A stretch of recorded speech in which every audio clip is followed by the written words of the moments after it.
Hey yo, what's up, everybody? Welcome into a brand new episode of the Review at Rob Show. Appreciate you hitting that play and hanging out with me. This week, I'm going to be talking about the film Y2K. I'm going to give my spoiler-free thoughts on that film, as well. I did see the movie Werewolves. Maybe I'll talk a little bit about that on this week's episode, and then a little bit of news. Not too much news to really talk about as we're getting towards the end of the year, and kind of news is a little here and there, kind of slow during this time period, man. But without further ado, let's jump into it with Y2K. Y2K film is rated R for some strong sexual content, nudity, pervasive language, bloody violence, teen drug and alcohol use. The film runs in at 1 hour and 33 minutes. It is classified as a comedy sci-fi horror film. Um, it has holiday in there. I don't know why. The film is in theater. Oh, well, New Year's, duh. Duh. It is currently in theaters. On the last night of 1999, two high school juniors crash a New Year's Eve party only to find themselves fighting for their lives in this dial up disaster comedy. Dial up disaster comedy. Wow, that's awesome. So, with this movie, man, I remember seeing the trailer once. It was like, I'm into this, dude. I like the idea because I remember as somebody who grew up in that time frame of 1999 turning to 2000, it was like I remember the hoopla, the scary. There was places with countdown clocks and all that stuff about we're going into the year 2000. Everything's gonna go haywire. Everything's gonna shut down. All the computers are gonna go crazy. All this stuff's gonna happen, and all this. I remember that, man. I lived through that time period, so that was something that definitely happened. So the idea of this movie, one, I was in for that. Two, I was in for Rachel Zegler. I like her. I think she's a very talented lady. So that was enough for me to jump in and go see this movie. Plus, horror movie. Come on, if you know anything about the reviewing, man, I'm gonna see a horror movie when it comes out, man. So I went into the theaters and I had a really good time with this movie. Like this is a movie that again I was just going to see just because to see kind of right. I wasn't expecting, didn't have huge high expectations for it or anything like that. I was just going there to see the movie. I ended up coming out of there like I freaking really enjoyed this movie, man. Again, as somebody who lived in that time period and all that stuff, the nostalgia for me as soon as the movie started. Like it's the opening of this movie, and again, no spoilers, so I'm talking around a lot of stuff.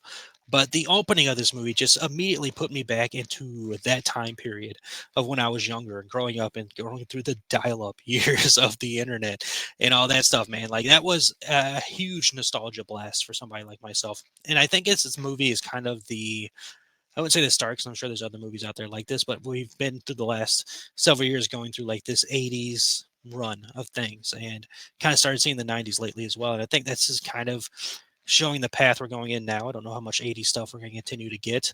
Um, but we can't start looking at this stuff because I mean, this again, 1999. We're in the year 2024 now, so this is 24 years ago, man. So we're gonna start looking into the millennium kind of stuff and movies and all that. So it was the nostalgia beat was there. I like I like the horror aspects. It's a fun idea of the computers coming to life, coming to get you and attack you and all that stuff. Like that's a fun idea. I just saw a picture, some behind the scenes pictures freaking a person in that suit. I can tell you what it is, but a person being in that suit, that's pretty freaking rad. Um, I think the best way to kind of describe this movie is definitely that time period, late 90s, early 2000s kind of feel vibe to the movie with a super bad vibe to it as well. Super bad, the movie, which makes sense because Jonah Hill was a producer on this. So it makes sense there. As well as like, it's like a super bad and Maximum Overdrive, if you've seen that movie. It's like those two movies have come together to make this movie, and in a good way. In a good way, because I really enjoyed it. I like the story aspect of these two friends who are just loving, uh, hanging out with each other and having a great time with each other, and that bond and all that stuff. And they go to this party and they're trying to break out and become kind of book smartish as well. Now that I think about it, trying to all this stuff and again, super bad. So yeah, super bad, book smart. It's that vibe. It's that a teen buddy. Let's become cool kid vibe movie that we've seen a couple times. So it's got those things down, packed. I like the relationship between the two boys that we have in this movie. Their friendship and all that stuff is cool to see, and that's kind of where this movie goes, where the story is strong with the friendship, and hits you in so many different beats. So it's a horror movie, so it nails it there. But a comedy, oh my God, this movie's freaking hilarious. Like, so freaking hilarious that it's a good hilarious, not like an over the top, extremely stupid hilarious. Um, but there's also some romance, if you will. One of the boys has a crush on Rachel Zegler's character and all that stuff. You saw it in the trailer. So you've got that. So you've got the boys' friendship and trying to grow there as well to the boy trying to meet and talk to his crush at the party and all that stuff. And then while all that's happening, you have the horror of what's happening with the aspects of it's the new year and all the freaking mechanical things have gone haywire, right? So the computer and mechanical things have gone haywire. So it's hits all those beats, man. This is a movie that again will have you have fun with the comedy, but will get you with the horror and will even get you within the tear departments as well, because there's some strong moments in this movie as well as far as the emotional value that goes into it and all that. So it's hitting on all these beats very well to me. Um, whether it wins awards or not, who gives a flip? Just go enjoy a movie. Like I said, I was going to that movie just to watch a movie and then absolutely had a good time and enjoy it. I didn't know much of anybody who was in the cast other than Miss Zegler, of course. The dude who I apologize, I always get confused with freaking Will from Stranger Things. They kind of look a lot alike, but it's the dude from It. He's been in several other things. What's his name? Jaden. He's been in a lot of things. He's a good actor, and we mostly know him for It, of course, but he's been in a lot of things, and he's good in the movie. But freaking the thing, I can't talk about one of the characters, but the whole cast is pretty dang freaking solid, man. Eduardo, he's from Stranger Things too, as well, right? Right? Yes, yes. Stranger Things season 4. Yeah, he's Argal. Yeah. Oh, there you go. So we do have a Stranger Things kid in there. Um, Jalen Dennison, who plays one of the friends in this movie, freaking scene stealing mother. Let me tell you, this dude is hilarious in this film. He's killing it. He was in Deadpool 2. He was that very obnoxious kid in Deadpool 2. But he makes up for this movie because he's so freaking entertaining. And it looks like he's gonna be in the How to Train Your Dragon live action movie that's coming up. And then uh, Lachlan Watson, she's good in the movie as well. Like the whole cast overall is pretty dang good. Mason Gooding, I know him from something. What do I know you from? Mason Gooding, he's in it. I know. What do I know you from? Scream. Oh, Scream. The recent Scream films. Okay. Don't like your character in those movies, or at least how stuff happens with your character in those movies. And then the surprise for me, other than the other big surprise in this movie, was Alicia Silverstone. I had no idea she was going to be in this movie. She was in the trailer. I didn't see it. So, Tombstone Josh, you're immediately going to want to see this movie because you are an Alicia Silverstone fan. But it was cool seeing her in it, man. And overall, I like the cast a lot. I like the vibes of the cast. I feel like they had a good time and worked well in this movie. And again, just the nostalgia beat of this movie just fitting so well from the um, the dial-up internet and all that stuff to the music that they're talking about in this film with Limp Bizkit and Corn and all other kind of vibes and areas and all that stuff. And the battles people used to have is like, yeah, Limp Bizkit and Corn aren't real rock and roll and they're not real rappers and all that stuff. So that's funny. That's fun beats in the movie as well. And it's that stuff. It's that stuff in the film that just works for me. So if you're somebody that grew up during this time period, you're going to get that nostalgia beat like I did and all that. And I honestly really enjoyed this movie so much so that I keep thinking about it, even though I saw the werewolves movie after this movie, and immediately was still went right back to thinking about this Y2K film. Like I really enjoy it. And I would not be surprised when we do this recap review favorite films of the year if this movie doesn't find itself somewhere in my top 10 favorite films of the year. I'm not saying best films or anything. This is my top 10 favorite films of the year because I absolutely freaking had a blast with this movie. Like this movie nailed it right out of the park. And what a run we've had lately with movies, as far as for me, as I'm concerned, of films that I saw and just was blown away and captivated by overall, man. So Y2K, absolutely loved and adored that film. If you haven't seen it, go check it out at theaters. It is worth your time. It is a good, fun time. If you like super bad, if you like horror movies, if you like having a good time, this is the movie for you to go check out, man. So that is my quick thoughts on Y2K. If you saw it, let me know your thoughts in the film. And if you're one of those Rachel Zegler haters, I don't want to hear it. I will block you. I don't understand or mute all that stuff. I don't understand the hate that young woman gets. She's just a very talented lady. She speaks her opinions like everybody else does, and not even all that crazy of opinions either. So big, big fan of her. Like everything I've seen of her, I've enjoyed. Loved Hunger Games, and love her music that's on her YouTube page. And I can't wait to see that Snow White movie. So I don't get the hate that she gets, but that happens, right? And young, talented people always get hate on the internet. So we'll see from there. But Y2K, fun, man. Had a good time with that movie without spoiling anything. And the stuff I'm not even spoiling adds even more fun to this movie, man. So Y2K, huge surprise for me for the year. Can't wait to see where this ends up falling in my list. Does it make my top 10? We shall see. I did mention briefly that I saw Werewolves. Was thinking about doing another episode for that, but I will be traveling this week, so doing another episode may not be in the cards for the moment. We'll see, because I kind of want to talk Creature Commandos as well. We'll get to that in the news section, but Werewolves I saw, and Werewolves is fine. I'm not going to say it's fantastic or incredible or anything like that, but it's fine. It's one of those movies that kind of feels like a. My buddy and I were talking about this. So Frank Grillo's in it, and Frank Grillo you mainly will know from the Purge films. He's done stuff other than that, but you're gonna know him mostly for the Purge movies. And he's in Creature Commandos. He's voicing Rick Flag Sr. He I guess when they were making this movie, they're like, let's do the Purge, but make it werewolves, because that's kind of the idea of this movie overall. Is like you have to stay in your house. The moon is out, the big moon, the big bad moon comes out, which is turning them into werewolves, and you gotta lock yourself in your house and try to keep the werewolves from getting in it and stuff like that. That's basically what this movie is, and you're going through the town. It's the Purge werewolf edition. Is basically what this movie is, which isn't necessarily bad. You can have some fun with it. It's not the best by any means, but it is an enjoyable enough film to get you through a good enough time if you like actiony horror films. It's probably in your wheelhouse to have a decent enough time. Like, again, it's not the best thing I've ever seen, but I've seen worse movies this year, and I had a good enough time with it. Like, it was interesting enough. Had a bad time in the theater with it, just in the sense that not a lot of people. It was just, honestly, it was just me and my buddy in there. It was only us two in there watching that movie, and like right, I don't know, 20, 30 minutes into the movie, it stopped. Like, it stopped working.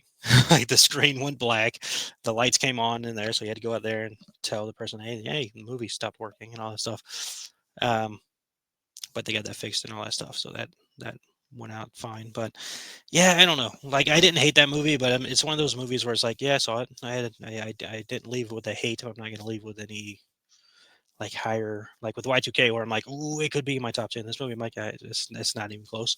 But cool stuff. Like, I give them credit for doing staying away from the CGI aspects in this movie. The creatures all look really good. There's something you look for in these werewolf films, especially if you're like a horror fan and all that stuff, and you come from the classic horror watching of werewolf movies.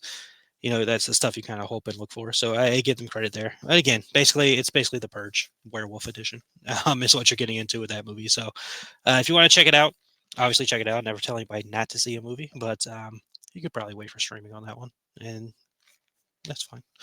Let's see. News I mentioned earlier. And if you saw Werewolves, let me know what your thoughts are in the comments. News, like I mentioned earlier, not a lot to talk about news-wise right now.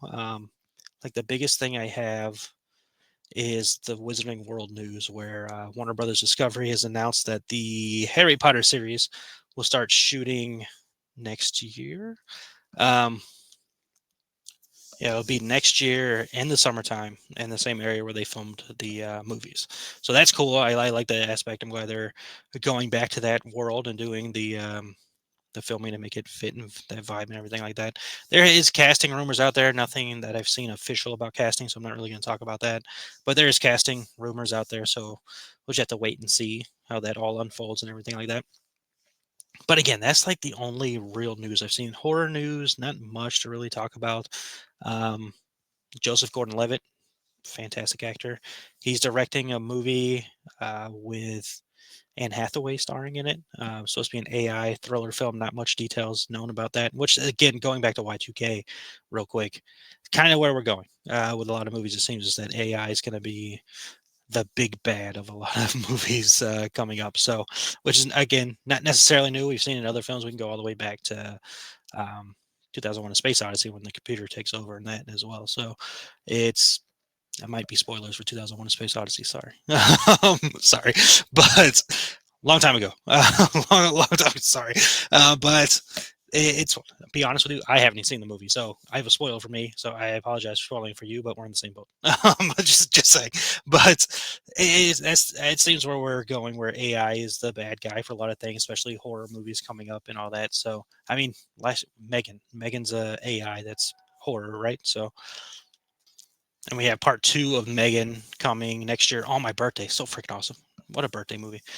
So that's gonna happen, and there's another AI movie that came out this year that just I did not like. I didn't like it so much. I don't remember the name of it. Was it AI? No, it was named something else, right? I don't I don't know. I can't really care at this point about that movie. But that is that for probably this week's episode. Creature Commandos. I did see the first two episodes are here, so the DCU has officially begun. It does answer some questions about past things that have happened in the DCEU and what would be considered canon now. So I will try to do an episode where I don't spoil anything. I don't know how possible that is, but I kind of want to review all this stuff. Maybe I'll wait till it ends. It's only like 7 episodes, or maybe I'll drop a quick review. I don't know. I still processing it while getting ready to go on vacation. So we'll see there. But I did enjoy both those episodes. I had a good time with them, of course, and I like the fact some things have been cleared up about past events, especially with questions that I had about certain things. So excited for that. We'll see about doing a video about Creature Commandos, but that's gonna do it for this video, man. Quick, sweet, very, very good, fun time. So that's my thoughts on Y2K. Again, very much enjoyed that film. If you saw it, let me know what you thought of it. And Wizarding World news. Other than that, not much going on, man. So, actually, Halloween Horror Nights. You know what? I do talk Halloween Horror Nights sometime on this show, and kind of kicking around the idea of doing a Halloween Horror Nights show starting next year. HHN Hollywood just casually decided to drop the dates for HHN over there. So, pulling this up real quick. Um, they did Studios Hollywood released their 2025 event guide. And on that event guide, they have Halloween Horror Nights, of course, the biggest thing that happens at Universal every year. They have that, and it says select nights September 4th through November 2nd. Like they literally put that on there. Like so much so, they don't have dates for other stuff like holidays at Universal, November through December, no dates. Past member holiday park takeover just says December, right? So, um, them putting dates for Halloween Horror Nights is interesting. I wonder if that was either a copy and paste issue, because now I'm looking this up, or if that's just a copy and paste issue, or if that's the actual dates for HHN. Let's see, HHN Hollywood 2024. I want to know what your dates were this year. What were your dates this year? This is how I do the show, ladies and gentlemen. If you're new to the show, welcome in. I have a good time. This year, HHN was September in Hollywood, September 5th to November 3rd. And this event guide says September 4th to November 2nd. So those are different dates, right? Those are different dates. So let's pull up our handy dandy calendar. Let's go to 2025. September 4th is a Thursday. Right. Is a Thursday in 2025. So it looks like if we're just going to gauge and guess, early speculation for Halloween Horror Nights in Orlando, they did the Labor Day deal this year, so we can probably look for that same Labor Day deal to happen again, with possibly August 28th or 29th being the start of Halloween Horror Nights 2025 for Orlando. Just throwing it out there. You know, I don't know anything. I'm just having fun. I'm just having a little early speculation fun, man. But there you go. Extra Halloween Horror Nights talk on this show. Love Halloween Horror Nights. Love talking about it, just like I love talking about movies. And I love y'all hanging out with me, man. Appreciate you coming in here to hang out with me on this show. Have a good time. Everybody's allowed to enjoy what they want to enjoy as long as it's legal and not hurting anybody. So those are my thoughts on the film. Wizarding World News, HHN stuff to talk about there. Hope you had a good time. I always like to end the show to remind you that you matter. You are awesome. You are incredible. You are capable of living and achieving all of your goals and dreams, man. You are important to this world. Don't let anything tell you different. We all appreciate you. You matter, man. You absolutely matter. Trust in yourself. You got something inside of you that is capable of living out those big, big dreams that you have for you. So keep fighting, keep going. You are important. And always remember that happiness can be found even in the darkest of times if one only remembers to turn on the light. Talk to you all next episode.